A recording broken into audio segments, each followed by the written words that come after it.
I'm an entertainment designer who's also a lifelong car addict, science nerd, sci-fi geek, and general anything mechanical enthusiast. I thought I would turn my imagination into a YouTube channel and share it with the world. Come along and explore all kinds of crazy from my notebooks, sketchbooks, and even my mind. Welcome to Design Imaginarium.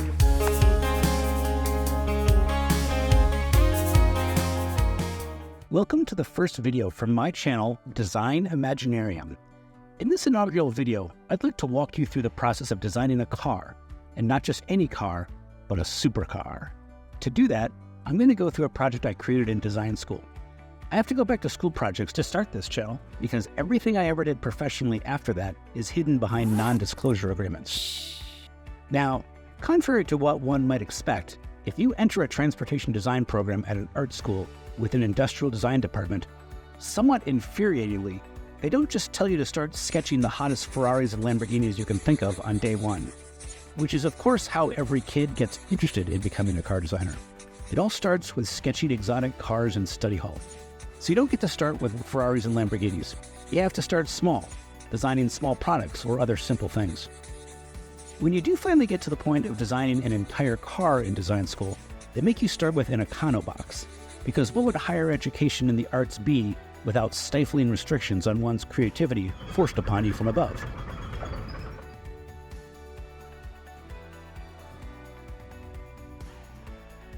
Eventually, through sheer force of will, you get far enough through design school that you can choose your own project.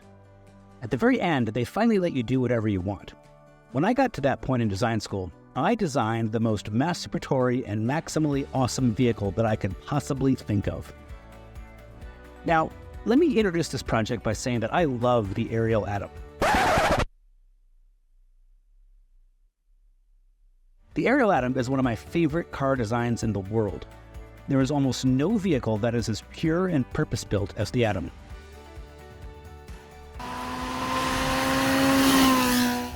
No roof, no doors, and no windshield in most versions. Just raw, driving excitement. And the styling is incredible. Open wheels covered by cycle fenders.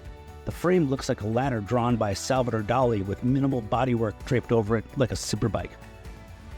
The whole car is a work of kinetic art. Double A-arm suspension, just like a Formula One car. Inboard pushrod actuated dampers, just like a Formula One car. Minimalist interior, sort of like a Formula One car. Even the details are gorgeous. What if you wanted as close to the Ariel experience as possible, but with a bit more comfort and usability while retaining some of the Atom's visual aesthetic? That's the project I decided to design. What would happen if Ariel decided to design a vehicle to compete with other mid-tier supercars offered by Ferrari, Lamborghini, or McLaren? That's what this project is all about. Now, when you design a car, you don't just start sketching the most sensual forms you can imagine, tempting though that may be. You start by figuring out the vehicle's place in the market. Who's the consumer that's going to buy it? What will the price point be? Got to work through that stuff first. The easiest way to figure out the vehicle's place in the market is to figure out its competition. I designed this vehicle in 2014, so the competition at that time was the Ferrari 458 Italia, the then brand new Lamborghini Huracan, and the McLaren MP412C. So we're targeting a price between $200,000 and $300,000 US for the final design. Now, who's the target market? Well, automobile enthusiasts, obviously. But the Ariel Atom is to sports cars what sports cars are to minivans. It's the extreme of the extreme. So the gold chain set that likes to cruise Rodeo Drive and Ocean Drive in Miami isn't really who we're building for. We're looking for a more hardcore audience. Remember when I said with this project that I could finally do whatever I wanted? Well, the person I chose to be representative of my target market is a woman named Mary-Eve Defoe. This is her. This is also her. Remember, this is the project where I could do whatever I wanted. Anyway, she's a real person. She's a successful professional race car driver, a model, and she was Miss Hawaiian Tropic 2000. So this is the kind of person we're shooting for as a customer. A real enthusiast rather than someone who buys exotic cars just to be seen with them. On a side note, Mary-Eve, If you're watching this, I just want you to know that I will still honor any of those marriage proposals I sent you back in 2014. Okay, now we know who's going to be buying our product and who the competition is. So we know what our car is now. We just don't know what it looks like yet. Let's figure that out. The two most iconic aspects of the Ariel Atom styling, in my opinion, are its minimalist construction and its open wheel architecture. The whole point of this new car we're designing is to be more usable than the Atom is, though. So we have to accept that this new vehicle will not be as minimalist as the Atom is. There's no reason we can't keep the open wheel architecture, though. There have been other open wheel designs, but most of them have been track day toys like these that don't offer any more utility than the Atom. Or concepts like these that never made it into any sort of volume production. And I don't think anyone's ever really nailed it stylistically, especially in a vehicle that's intended to be as usable as a mid-range Ferrari, Lambo, or McLaren. So the first thing we have to do is start sketching open wheel cars.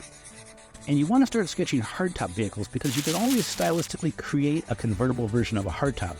But if you start with an open top, it can be hard to aesthetically retrofit it to be an enclosed car. Also, on a practical note, sketching enclosed vehicles is quicker than sketching convertibles because you don't need to show all their interior details. So although this vehicle would definitely be offered as a convertible or Targa version in addition to the hardtop version, we're going to do all the sketching right now as a hardtop. So we sketch. And we keep sketching.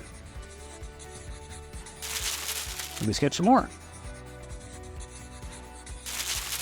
Did I mention we do some sketching? We try out different front-end treatments.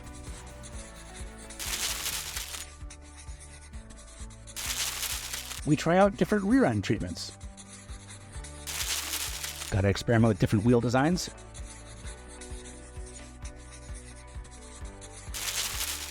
And don't forget about the wheel covers.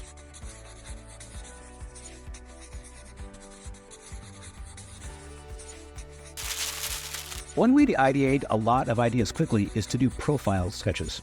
They're quick because we don't have to worry about perspective as much as other angles.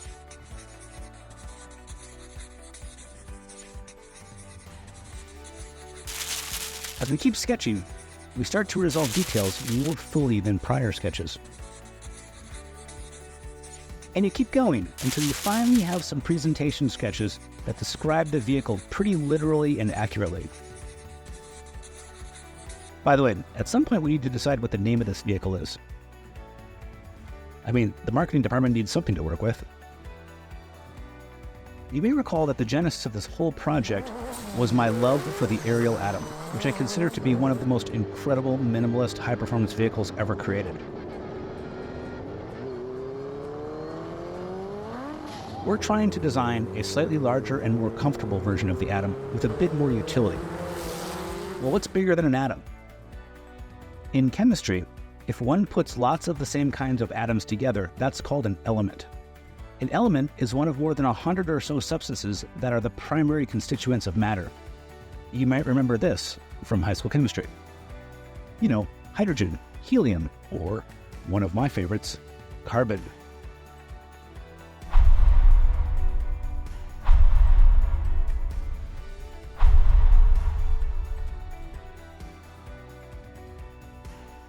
Since we're designing something a bit larger than an atom, I chose to call this vehicle the Ariel Element. We could take this a step further, and if we ever wanted to design a vehicle larger than the Ariel Element that we're working on right now, we could call it the Ariel Molecule or the Ariel Compound. The Ariel Molecule might look something like this. I'm being facetious. I would gnaw off my own arms before I designed an Ariel minivan. Ariel Molecule doesn't have any sort of ring to it anyway. Now I want to take a moment and talk about a very unique design feature of the Ariel Element. You've probably noticed that from the very beginning, I've been sketching this vehicle with these aerodynamic surfaces at the front and rear corners. Those aren't just there to look cool, and they're not just static aerodynamic surfaces. The idea with these is that they're actually active, movable surfaces that can be manipulated like this. And they can be manipulated individually as well. Speaking of movable aerodynamic surfaces on cars, There are lots of cars with retractable rear spoilers, but those are mostly party tricks because those spoilers aren't generally keyed to the vehicle's dynamic state beyond just being set to automatically rise at a certain speed, or with the flip of a button on the dashboard. The first production road car that I'm aware of to make a real effort to use an active aerodynamic surface to maintain the dynamic state of the vehicle was the McLaren F1 with its brake and balancing foil. This is it right here. If you look closely, you can see it deployed here in this picture as well. This was an early effort to keep the center of pressure of the car in the middle of the vehicle when braking, where the center of pressure would normally shoot forward. If the vehicle's center of pressure moves, then the vehicle's aerodynamic and suspension dynamics become compromised. That's the reason to try to keep the center of pressure as close to one spot in the middle of the car as much as possible. By the way, Gordon Murray, the designer of the McLaren F1 and many other incredible cars, is the master of all this. It's important to note that the brake and balancing foil on the McLaren F1 couldn't do anything to alter the center of pressure from side to side. It could only pull it back under braking. The Pagani Huayra took the next step by incorporating these twin movable surfaces at the front and rear of the vehicle. This is a step forward because now the vehicle is able to aerodynamically affect its center of pressure transversely, or from side to side, as well as pulling it back under braking. Now, Pagani only makes jaw-droppingly impressive and incredible cars. But that being said, this actually isn't the best execution of this idea of aerodynamically stabilizing the location of the vehicle's center of pressure for two reasons. The first reason is simply that the panels aren't pushed out to the extreme corners of the car. You can see where they're located here. They're closer to the vehicle's center line than the outside edges of the vehicle, so they don't have much lever arm advantage to dynamically affect the vehicle from side to side. The other issue is that, to the best of my knowledge, those surfaces are just panel surfaces. They're not airfoils with effective airflow under and above them. That means that they rise and basically act like a wedge. So they produce downforce, but they do it inefficiently at the cost of higher drag than what an airfoil would provide. The Aerial Elements active aero surfaces are not flat panels, they're airfoils, like an upside-down airplane wing. And because they're placed in open and cleaner moving air, they're able to generate downforce far more efficiently than any raised body panel could. They're also pushed further to the exterior corners of the car, giving them more leverage to act on the vehicle's center of pressure.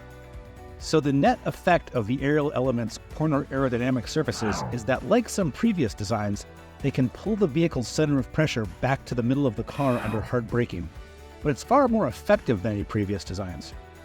The aerodynamics can also pull the vehicle's center of pressure back to the middle of the vehicle under hard left or right turns, and because of both their airfoil shape and the far corner location of the aerodynamic wings, they can do it much more effectively than the one vehicle, the Pagani Huayra, that's endeavored to do this previously. These articulated control airfoils would make the Aerial Element the most aerodynamically sophisticated road car to ever go into series production, albeit at the cost of a higher coefficient of drag. Once we have our final sketches, the next step is to render them.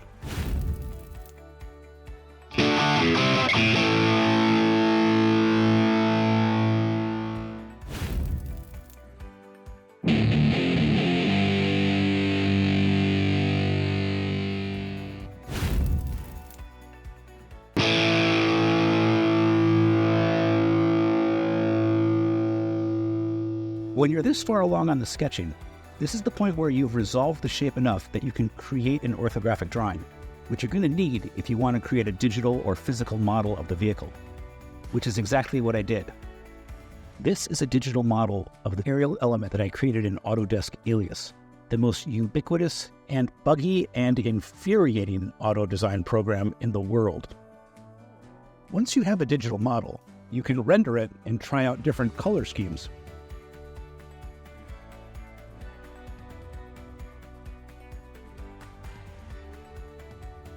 And most importantly, you can animate it.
If you liked what you saw here, make sure you check out part 2 of this design series, where I go through the process of building a 1/5 scale clay design model of the aerial element. If you'd like to contribute to the fund to help me buy an aerial atom, if you'd like to help me keep making these videos, please consider visiting my Patreon page, where you can learn more about what it takes to make these videos and create these designs. If you like what you saw today, feel free to like and subscribe and let me know what you liked best about the video in the comments. If you didn't like what you saw today, feel free to dislike and subscribe so you can see how rotten the next video is, and also feel free to tell me how much I suck in the comments below.